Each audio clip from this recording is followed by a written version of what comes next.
Ce soir, au lundi santé, des femmes qui doivent parcourir des centaines de kilomètres avant de pouvoir accoucher et la hausse des cas d'ITSS chez les jeunes.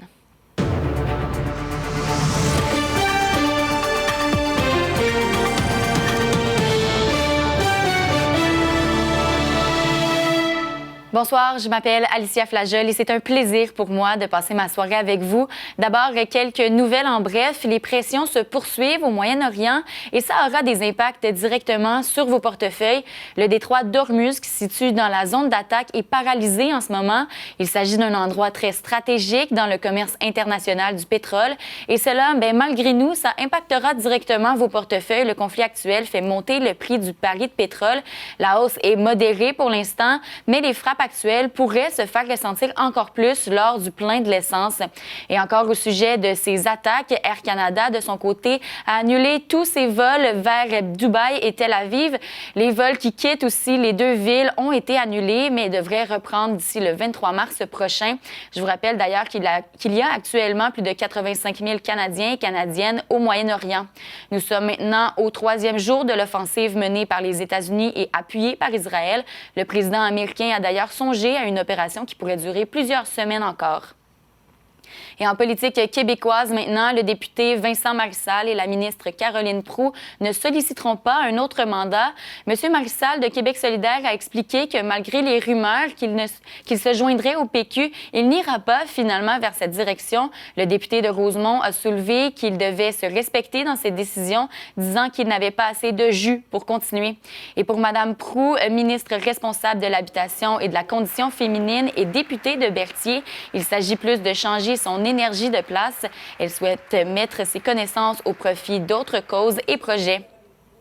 Et le procès dans lequel le cardinal Marc Ouellette poursuit une femme au civil pour diffamation a débuté aujourd'hui à Montréal.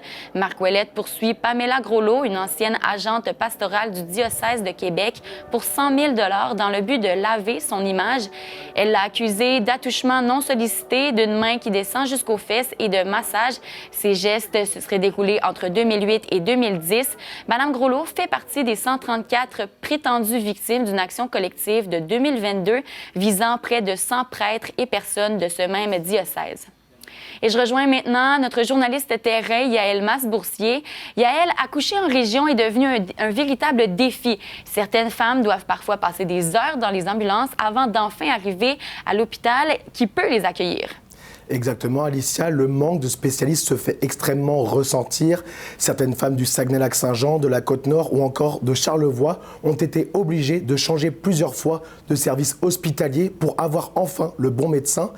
D'ailleurs, j'ai rencontré une de ces femmes et pour moi-même mieux le comprendre, je me suis interprété et j'en ai fait l'expérience. Je suis toute seule, mon conjoint n'est pas là. Si ça se passe pas bien avec le bébé, il n'y aura peut-être même pas la chance de l'avoir. L'accouchement est censé être un moment extraordinaire. C'est la première connexion entre un parent et son enfant. Malheureusement, cette scène qui est censée être magique peut devenir une source de stress énorme pour les mamans. Certaines d'entre elles doivent faire un long trajet pour avoir les spécialistes qu'il faut, puisque dans nos hôpitaux en région, nous n'avons pas toujours les personnes nécessaires pour intervenir. Et d'ailleurs, j'ai eu la chance de m'entretenir avec une maman qui a vécu ce traumatisme et qui a bien voulu me partager son expérience sous couvert d'anonymat. Ici, dans la région, ils n'accouchent pas en bas de 34 semaines à Chicoutimi et 36 semaines à Alma. Je pense qu'à partir de 32 semaines, quand c'est plus des grands prématurés, on devrait avoir les services en région. Cette maman, qui habite dans les environs d'Alma, a dû se faire transférer jusqu'à Québec pour recevoir les besoins spécialisés qui lui étaient nécessaires. C'est un voyage de 285 km où stress, angoisse et douleur sont tout le temps présents avec la dame. Au Québec, nous vivons un manque de main-d'œuvre dans les services hospitaliers obstétriques. Et dans les régions, c'est encore pire. L'Association des obstétriciens et gynécologues du Québec regroupe environ 500 membres. Et selon un rapport de l'association elle-même, il manquerait entre 40 et 50 spécialistes pour répondre à la demande à l'échelle provinciale. Cela représente 10% de l'effectif actuel. Les hôpitaux ne sont pas les seuls en manque d'effectifs. Les techniciens ambulanciers aussi vivent cette crise. Pourtant, ce sont eux qui doivent transférer les dames en plein travail. Ça apparaît dans leur visage que les soins que normalement devraient être à l'hôpital ne sont pas. Dans les dernières années, les interruptions de services en obstétrique se sont multipliées au Saguenay-Lac-Saint-Jean, tant qu'à Dolbeau-Mistassini qu'à Roberval, obligeant les patientes à accoucher dans d'autres hôpitaux. De Roberval à Chicoutimi, c'est à peu près plus ou moins 1 heure. Bien, c'est quand même 1 heure de route où est-ce que tu as une femme qui peut être en contraction. En tant qu'homme qui ne connaît pas la sensation des contractions, j'ai voulu comprendre ce que les femmes vivaient. Je me suis donc procuré un stimulateur musculaire qui simule cette douleur. On est parti comme si on faisait un transfert entre Chicoutimi et Jonquière, les deux hôpitaux. Donc à peu près 20-25 minutes de transport. C'est fou, je m'y fais pas. Et en plus la douleur, j'imagine, j'en suis sûr que je dois être au tiers de ce que même pas, genre, je dois être au quart de ce que les mamans ressentent dans leur corps entier. Et pourtant, je suis déjà en train d'avoir super mal. 1 heure après l'expérience, j'ai toujours cette douleur au ventre. Les femmes doivent ressentir 100 fois pire que ça, mais j'ai pu me faire une idée de l'épreuve qu'elles vivent. Le plus alarmant est que la mère de famille a affronté 2 fois cette scène traumatique. En 13 ans, il n'y a rien qui a changé. Là. Les choses sont encore pareilles. L'accès aux soins devient compliqué en région. Cela devient un véritable enjeu de la santé publique. On a pu voir un peu partout au Québec des services obstétriques et gynécologiques fermés et les gens souhaitent maintenant des solutions durables. Yael Masboursier, ATM, Saguenay. Et je retrouve maintenant mes chers collaborateurs Kevin Hamel et Zachary Sanche. Messieurs, bonsoir. Bonsoir. Et le processus d'accouchement, Yael vient de nous montrer, ça vient déjà avec un lot de difficultés, comme Yael nous l'a présenté dans le reportage. Les risques de complications sont encore plus importants quand on doit être transféré à l'extérieur de la région, loin de chez soi. C'est déjà une énorme source d'anxiété d'accoucher. Mais Kevin, faire ça loin de chez soi, comment est-ce que ça peut affecter la santé mentale d'une mère? Mais comme tu l'as dit, Alicia, l'accouchement, c'est une séquence qui est très difficile à vivre pour les mères. On pense notamment au postpartum qui va venir mélanger l'épuisement et les changements d'humeur qui vont venir affecter le corps des mères au Québec. Mais en accouchant hors de sa région, eh bien, c'est un sentiment de stress supplémentaire. On ajoute une peur de l'inconnu et même un sentiment de l'isolement qui va ajouter ce stress. Et ce qui est difficile, c'est que si le support n'est pas là, si la famille ne peut pas se joindre à nous, les proches ne sont pas avec nous durant le traitement, bien, ça reste quelque chose d'envergure et c'est très difficile à vivre pour la femme. C'est un événement qui reste traumatisant. Mais oui, comme on a pu le voir avec la mère dans le reportage. Exactement. Et j'étais avec elle pendant cette entrevue-là. Comme elle l'a expliqué, ça fait 2 fois qu'elle passe à travers la séquence d'accouchement et ça fait 13 ans entre ces 2 accouchements-là. Comme elle l'a expliqué, en 13 ans, il n'y a eu aucun changement, pas d'amélioration au système.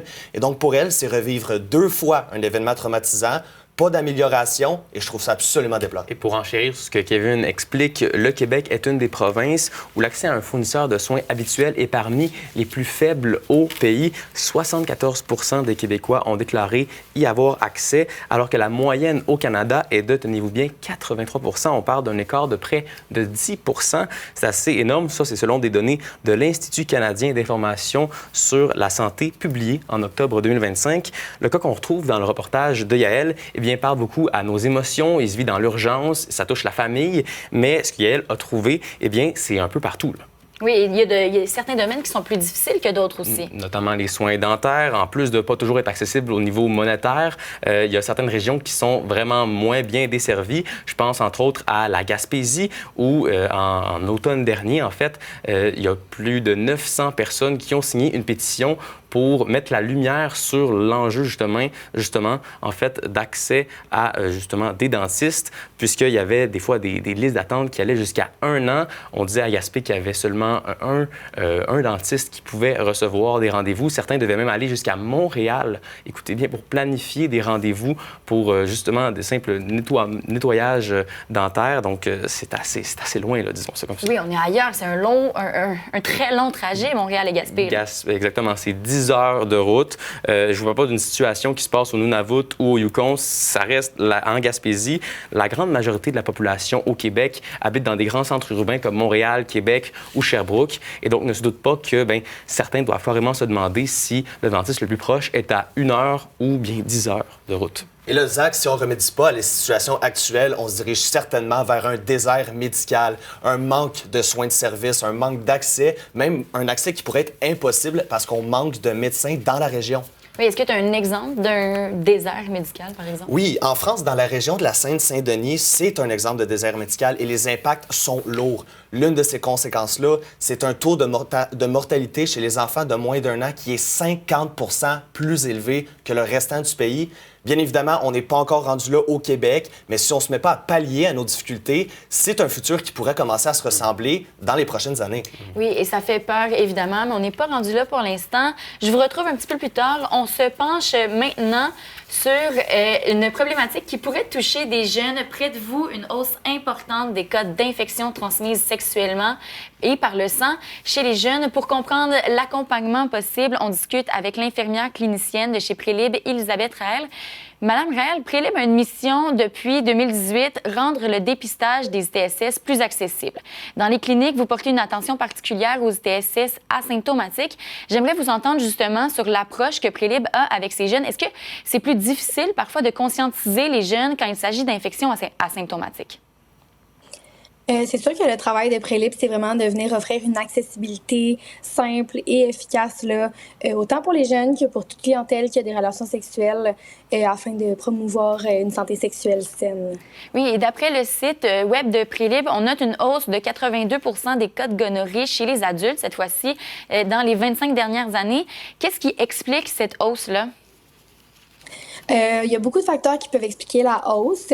Bien entendu, plus de dépistage donne plus de cas positifs, ce qui peut être une bonne chose en soi parce qu'on prend les gens en charge, là, puis après ça, on s'assure de réduire l'expansion de la maladie. Et vous traitez, vous, beaucoup plus les jeunes, Mme Raël. Pour un jeune qui ne traite pas adéquatement son infection, quelles conséquences peut-il faire face au cours de sa vie? Ça peut venir toucher là, une santé reproductive à long terme là, sur des infections non traitées. Donc, c'est important là, de se traiter puis de s'assurer là, de ne pas donner l'infection à des partenaires. Et comment, justement, est-ce qu'on fait cette éducation-là? C'est sûr que nous, on essaie d'être présents au travers des réseaux sociaux, on essaye via notre site Internet aussi. Il y a beaucoup d'organismes là, qui ont pour mission d'éduquer les jeunes. Tout ça, ça se fait là, via la promotion de la santé, puis en venant intégrer le dépistage dans son quotidien, dans sa routine. Oui. Et quelles sont les raisons, plus particulièrement, pourquoi la syphilis fait un retour aussi marquant au pays? On l'a vu, là, c'est flagrant, il y en a vraiment beaucoup. Quelles sont les raisons de ce retour-là? Je peux pas vraiment m'avancer sur les raisons. Par contre, là, comme mentionné plus tôt, plus de dépistage donne plus de cas positifs. Puis, bien entendu, plus de cas positifs donne une plus grande prise en charge aussi. Donc, éventuellement, potentiellement un ralentissement. Oui, et tantôt, je le disais, là, vous accompagnez beaucoup les jeunes. Comment est-ce qu'on accompagne un jeune qui se fait dire « oui, tu as une infection transmise sexuellement et par le sang ». C'est une bonne question. Via nos corridors de services, en fait, on offre la prise en charge pour obtenir la prescription pour le traitement de l'infection. Puis, on offre aussi là, de faire le suivi avec le jeune ou la personne qui vient se faire dépister. Une fois la prescription remise là, pour s'assurer que tout est correct du côté de notre patientèle. Et à quel point est-ce que la santé mentale de ces jeunes-là peut être affectée par, justement, un diagnostic positif d'une ETSS? Ça dépasse un petit peu mon champ de compétences. C'est sûr que nous, on est plus dans le dépistage asymptomatique. Par contre, là, je vous dirais que les protocoles sont assez simples pour ce qui est des infections à chlamydia et à gonorrhée. Donc, c'est simplement d'expliquer, d'éduquer en même temps là, lors des situations comme telles, puis de s'assurer là, que la personne comprend bien qu'est-ce que ça implique, là, puis le suivi nécessaire suite à toutes les démarches. Puis en novembre dernier, en plein essor de la loi 2, puis tout ce qui se passait par rapport à la rémunération des médecins, l'avenir des cliniques de Prélib avait été compromis. Est-ce que vous avez encore cette peur-là de la disparition de ces services? Je peux pas vraiment m'avancer pour ce qui est de la loi 2 puisque je ne suis pas médecin. Par contre, du côté de Prélib, là, on est vraiment au statu quo. Puis nos services sont encore offerts là, dans tous nos points. Donc, autant à Montréal qu'à Sherbrooke et à Québec, on a de la place pour les patients. Bien, merci beaucoup, Elisabeth Réal, infirmière clinicienne chez Prélib. Je me tourne donc encore une fois vers mes chers collaborateurs, Zachary et Kevin. Messieurs, je suis curieuse de vous entendre justement sur cette augmentation des cas d'ITSS chez les jeunes. Zachary d'abord. Mais bon, Alicia, je vais commencer par des chiffres qui m'ont pas mal marqué. En fait, on a vu entre 2019 et 2023 une augmentation de 54 % des cas de VIH, du sida. Et selon des données de la Société canadienne du sida, justement, chaque infection du VIH qu'on évite, eh bien, sauve 1,3 million de dollars aux contribuables québécois. C'est un chiffre qui est absolument énorme, c'est assez impressionnant comme statistique.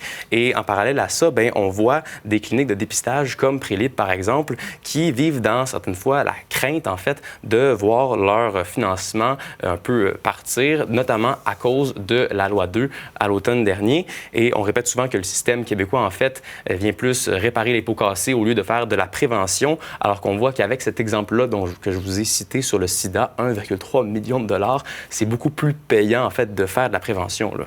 Oui, c'est de l'argent qui pourrait être mis ailleurs, peut-être. Exactement, tout à fait. Donc, notamment en prévention, justement, auprès des jeunes, parce qu'on voit, bien, c'est encore très nécessaire. Plus de la moitié des nouveaux cas de chlamydia recensés en 2022 concernaient les jeunes âgés de 15 à 24 ans. Donc, clairement, on aurait pu croire que l'évolution des cours de santé sexuelle et la libération des mœurs un peu aurait pu conscientiser les jeunes à mieux se protéger, mais visiblement, ce n'est pas le cas. Donc, cet argent qu'on perd, notamment en ne faisant pas de prévention, bien, pourrait servir justement à aller aider les cliniques comme Prélib, donc pour aussi mettre un peu en perspective à quel point elles sont importantes. Ce sont 95 000 personnes qui sont allées consulter dans ces cliniques l'année passée. Zach, je veux aussi souligner, par contre, il ne faut pas oublier qu'il y a des failles présentement encore en termes de gestion des ITSS qui n'aident pas à l'augmentation, notamment une difficulté sur le plan de l'accès aux soins santé et aux traitements pour les jeunes qui proviennent de l'extérieur, donc les immigrants, soit temporaires ou précaires, au Québec. On pense notamment aux étudiants étrangers. Une recherche intéressante qui avait été faite par la Coalition des organismes communautaires québécois de lutte contre le sida, des chiffres sortis en 2017 qui disent qu'environ 30 % des personnes nouvellement diagnostiquées avec le VIH ne sont pas couvertes par l'assurance maladie gouvernementale au Québec, soit la RAMQ, ce à cause de problèmes avec leur immigration ou même à cause des délais de carence de la RAMQ qui peuvent prendre jusqu'à 3 mois. Oui, encore une fois, Kevin, ce sont des lacunes du système de santé qui ont toutefois leur rôle à jouer dans cette problématique-là. Oui, c'est principalement à cause du manque au niveau des médecins de famille. Comme plusieurs autres sphères au niveau de notre santé, c'est eux qui vont être responsables de nous sensibiliser par rapport aux ITSS et nous guider sur les mesures de prévention qu'il faut prendre. Sans leur présence, c'est un manque de connaissances pour les patients concernés, mais aussi, c'est important pour eux d'avertir les patients qui peuvent être asymptomatiques pour leur expliquer que même si tu as des difficultés physiques ou tu les remarques pas, il faut quand même que tu te fasses dépister sur une base régulière pour assurer ta santé. Et j'aimerais vous entendre rapidement, on a entendu avec Mme Réal, les façons qu'on pourrait faire peut-être de la promotion pour les jeunes. Qu'est-ce que vous pensez qu'on devrait peut-être mettre en place? Est-ce qu'il y a des façons qu'on pourrait aller rejoindre les jeunes plus facilement? Bien, plusieurs fois, on le voit dans des cégeps, notamment des activités qui sont faites sur place, notamment des cliniques, peut-être même comme Prélib, qui viendront une journée, admettons, pour rencontrer des étudiants, sensibiliser. Des fois, ça fonctionne plus ou moins, mais ça reste que ça se fait de plus en plus, notamment dans les écoles au niveau supérieur avec les universités, entre autres. Oui, exactement. Donc, merci beaucoup à vous deux, Zachary et Kevin. Merci aussi à notre journaliste terrain, Yaël Masboursier et Mme Réal. Merci également à vous à la maison d'avoir été avec nous ce soir. On se retrouve demain à la même heure. Cette fois-ci, pour le mardi techno de la semaine, on va parler des façons de recréer les arbres généalogiques. Cette fois-ci, avec la technologie du 21e siècle. De toute l'équipe d'Affaires éclairs, c'était le Lundi Santé. Bonne soirée et à demain.